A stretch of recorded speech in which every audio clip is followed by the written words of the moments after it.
Today is a sunny day, yet damang-dama na ang lamig ng hangin sa labas. At para ngayong araw, nandito kami ngayon sa Super 2nd Street to find clothes na panlamig dahil papasok na ang winter season dito.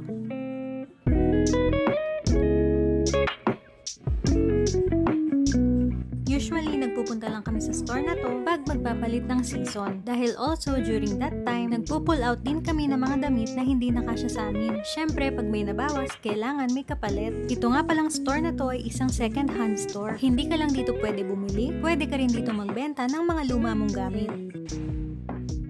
Sa pag-iikot nga namin, nakabili ako ng ilang damit na gagamitin ko pang work. Napakalaki ng matitipid mo sa mga ganitong store, lalo na kung matyaga ka sa paghahanap.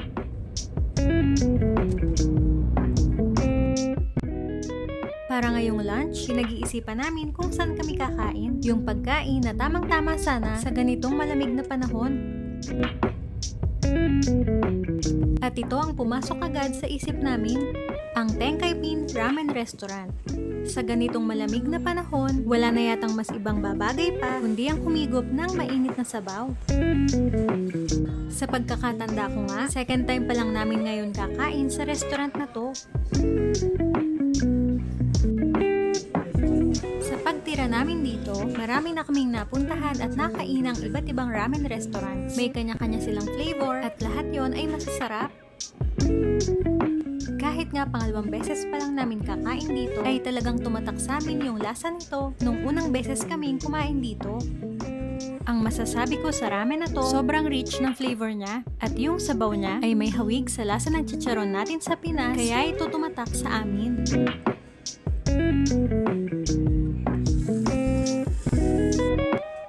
Kahit kakatapos pa lang namin kumain, iniisip na namin agad kung kailan ulit kami babalik dito. Dagdag na naman to sa listahan ng aming mga favorite ramen.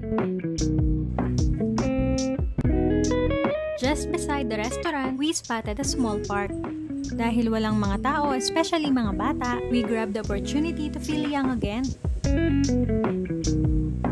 Sobrang dami na ngang autumn leaves sa paligid ng park na to kasi autumn pa lang naman talaga ngayon, pero yung lamig niya ay parang pang winter na rin. Sa saglit na oras namin sa park na to, we feel refreshed. Minsan pala talaga sa mga simple places like this, dun ka pa makakahanap ng peace and rest from this busy world.